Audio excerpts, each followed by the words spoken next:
ऋषिराज शर्मा जी, जी, सारे परम पूज्य महाराज जी, मैं योगीराज महाराजा भर्तृहरि जी की पावन समाधि स्थली अलवर से आया हूँ। आपके चरणों में सादर प्रणाम। महाराज जी, आपके दर्शन की अभिलाषा बहुत दिनों से थी। महाराज जी, आज का दिन अविस्मरणीय रहेगा जब आपके दर्शन एवं सानिध्य प्राप्त होगा। महाराज जी, मन में अनेक जिज्ञासाएं नित्य जन्म लेती रहती हैं। हर बार सोचता था कि यदि प्रभु कृपा से आपका एक बार सानिध्य मिलेगा तो ये पूछूंगा, वो पूछूंगा इत्यादि। किंतु आज जब वो ये सुअवसर आया है तो जैसे सभी प्रश्न और जिज्ञासाएं विस्मृत सी हो गई हैं और मैं बिल्कुल शून्य मन मस्तिष्क का अनुभव कर रहा हूँ। पूछना तो बहुत कुछ चाहता था, किंतु अभी दिमाग में एक ही बात चल रही है कि हनुमान जी महाराज और सीताराम जी महाराज का प्रत्यक्ष दर्शन किस प्रकार जल्दी से हो सकता है, और ऐसी क्या युक्ति है कि एक बार दर्शन हो जाने के बाद प्रभु सदा सर्वदा हमारे आंखों के सामने ही नहीं, रहे। उसमें युक्ति की जरूरत नहीं होती। एक बार साक्षात्कार के बाद स्थिति यही रहती है। एक बार साक्षात्कार जिसको भगवान का हो जाता है तो उसका मन राम में, बुद्धि राम में, चित्त राम में, अहम राम में हो जाता है। यही साक्षात्कार का स्वरूप होता है। पर इसके लिए निरंतरता चाहिए। हमारा जब चित्त निरंतर श्री भगवान में रमण करता है तो चित्तचोर भगवान कृपा कर हमारे हृदय में, हमारे नेत्रों में प्रकाशित हो जाते हैं।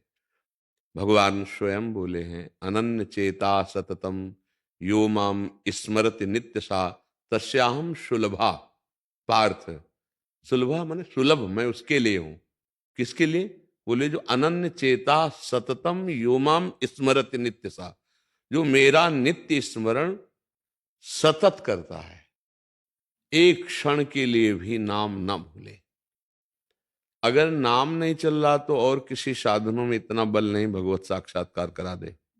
गोस्वामी तुलसीदास जी कहते हैं, राम राम राम जी जो लो तू न जपी है, तौलो तू कहूँ जाए, तिहूँ ताप तपी है।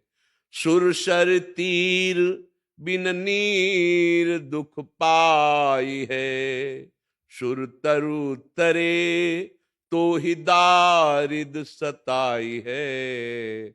जागत बागत सपन्यों न सुख सोई है, जुग जुग जन्म जन्म जग रोई है। छूटी वे के जतन विशेष बांधे जाए गो, हुए है विश्व भोजन जो सुधा सानी खाए गो। राम राम राम जी जो लो तू न जपी है, तौलो तू कहूँ जाए, तिहूँ ताप तपी है। गोस्वामी जी का अनुभव है, जब तक निरंतर नाम नहीं जप करोगे तो कहीं भी चले जाओ, छूटने का जितना प्रयास करोगे उतना बंधते चले जाओगे। भगवान नाम जप भगवान का साक्षात्कार कराने वाला है। जैसे भगवान को मानो पतंग और नाम को मानो डोरी। अब नाम रूपी डोरी खींचते जाओ तो जितना खींचोगे उतना ही पतंग नजदीक आती जाएगी। और एकादशी स्कंद भागवत में नवयोगेश्वरों ने वर्णन किया कि जैसे एक एक कवल खाने से क्षुधा निवृत्ति, तुष्टि पुष्टि होती जाती है, ऐसे ही एक एक नाम जप से संसार से वैराग्य, स्वरूप का बोध और भगवत चरणारविंदों की प्रेम वृत्ति बढ़ती जाती है। पर जैसे बहुत दिनों का भूखा हो, दो चार कवल में आग ही लगेगी, समझ में नहीं आएगा।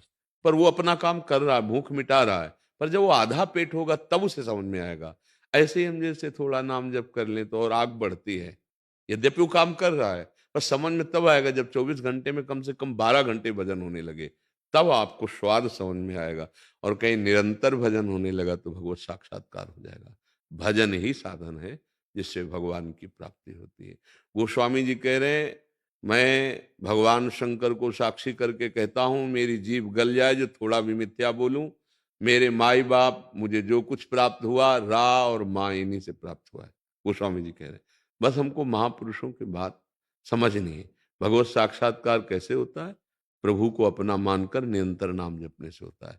बिगड़ी जन्म अनेक की अबहीं सुधरे आज, होई राम को नाम जप तुलसी तज कुसुमाद। गंदे आचरणों का त्याग करके नाम जप करते हुए भगवान से अपनापन वो कृपा करके हमारे नेत्रों में झलकने लगते हैं, हमारे हृदय में प्रकाशित हो जाते हैं।